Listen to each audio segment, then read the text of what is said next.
KF-21 전투기에 적용된 미 F-22와 동등한 군사기술, 세계를 놀라게 한 신소재 개발에 성공한 한국. 첫 국산 초음속 전투기 KF-21 보라매가 지난 19일 오후 33분간의 첫 비행에 성공했다. 2001년 한국형 전투기 개발 선언 이후 21년 4개월 만에 일로 우리나라는 세계에서 8번째 초음속 전투기 개발국에 진입하게 됐다. KF-21은 첨단 의상 배열, AESA, 레이더를 장착하고 세계 최강 스텔스기. 미 F-22 랩터를 닮아 일부 스텔스 성능을 갖춰 4.5세대 전투기. 미니 랩터로 불린다.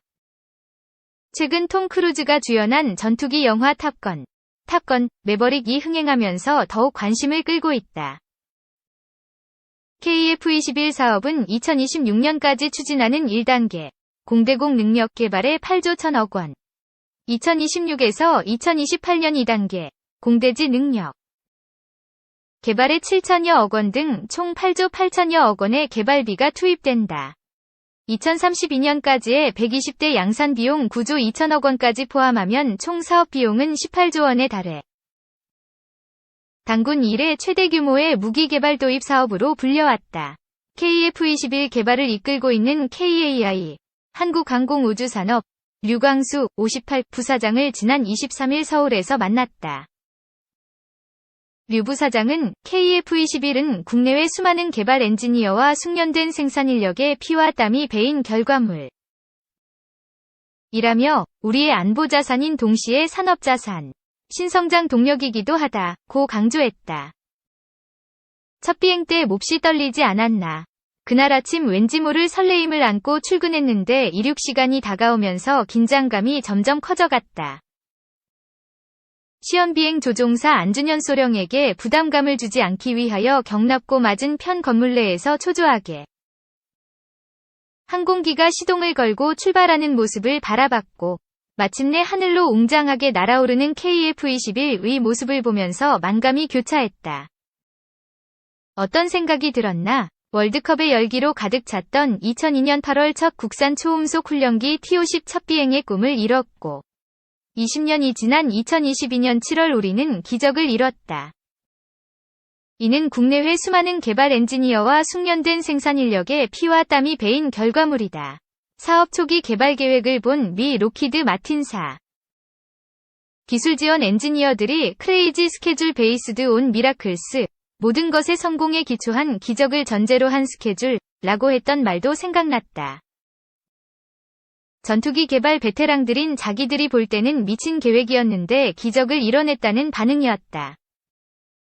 최근 화제가 되고 있는 영화 탑건, 매버릭의 F-18 슈퍼호넷 등 전투기들이 많이 나오는데 봤는지 재미있게 봤다. 특히 앞으로 KF-21을 항공모함에 탑재하는 함재 기형도 개발해야겠다는 생각에 슈퍼호넷 등의 항모 캐터펄트 이착륙 장면 등을 유심히 봤다.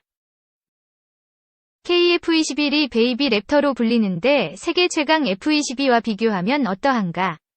정면에서 보면 정말 F-21을 많이 닮았다는 생각이 든다.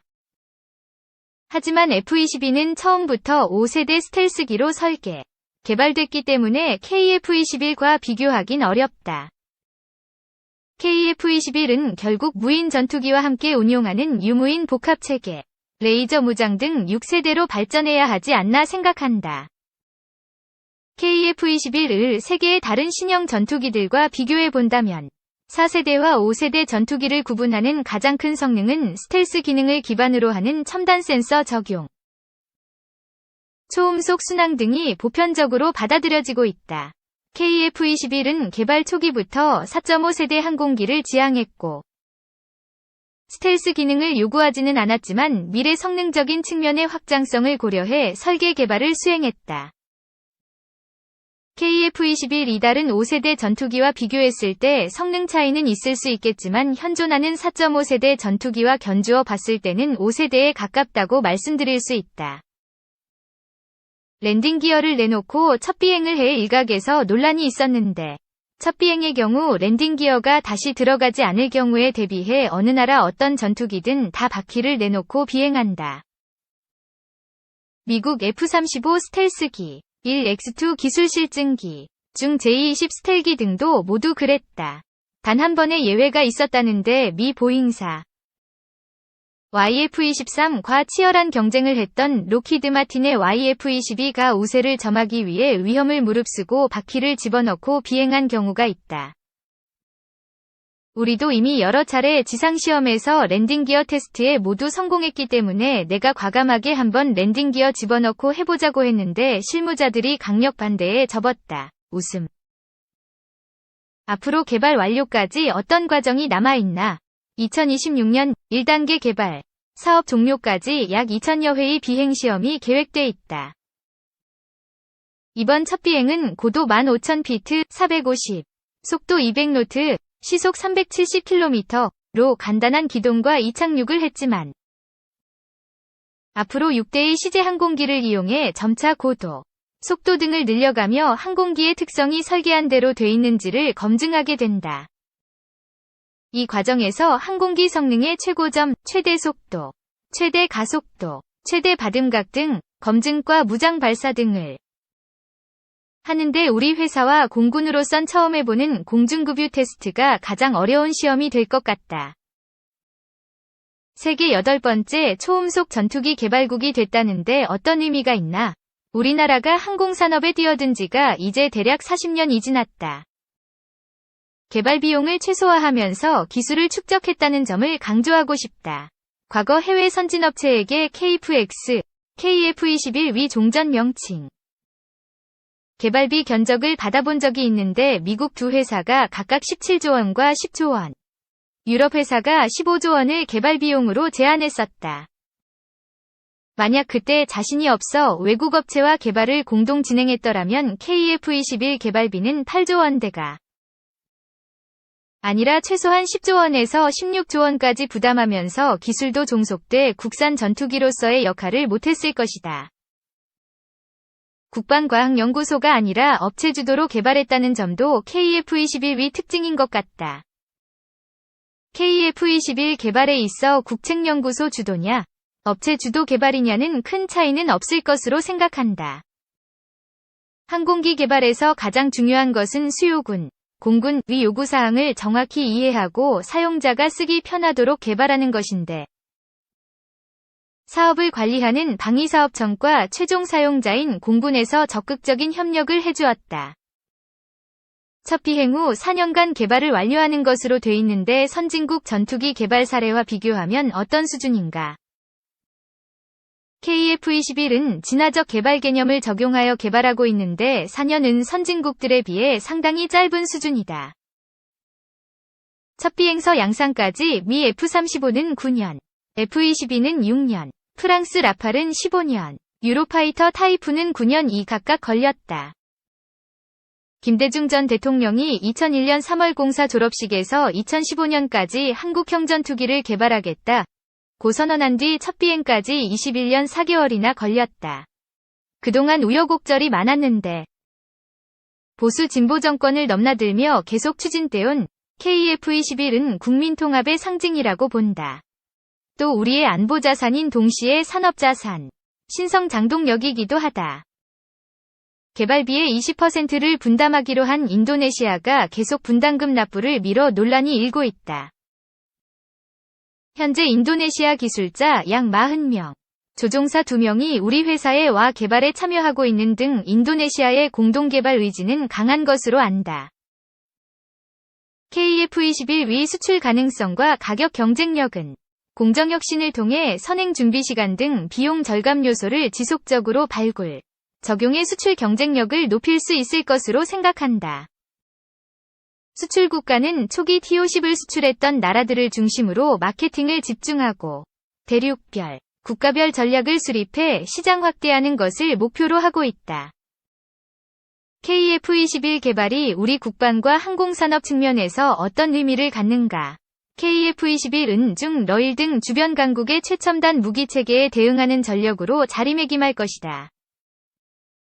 항공산업 측면에서는 국내 400여 개의 산학연 기관이 참여해 개발을 진행하고 있어 대한민국 항공산업 전체를 동시에 발전시키는 중요한 의미를 갖는다고 본다.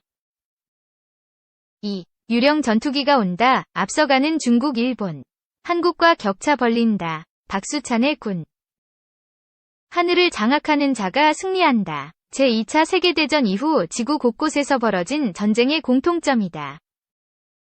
이스라엘은 아랍 국가와 수차례 전쟁을 치르면서 공군력에 크게 의존했고, 미국은 걸프전과 이라크 전쟁에서 공중폭격을 앞세워 이라크군을 격파했다. 세계 각국이 제공권 장악에 필요한 최신 전투기를 확보하는 데 총력을 기울이는 이유다. 강대국들이 서로 맞부딪히는 동아시아도 마찬가지다. 중국, 일본은 기존보다 훨씬 우수한 유령 전투기를 실전 배치하기 위한 준비 작업에 속도를 내고 있다. 어느 쪽이 더 위력적인 스텔스기를 보유하느냐를 놓고 전략 경쟁이 불붙는 모양새다. F-35A와 KF-21을 운용하게 될 한국과의 격차는 더욱 벌어질 수 있다는 우려가 높아지는 이유다. 영국과 손잡고 차세대 전투기 개발하는 일본. 미국 로키드 마틴의 스텔스 전투기 F-35를 도입한 일본은 2030년대 중반을 목표로 6세대 전투기를 개발 배치한다는 계획을 갖고 있다.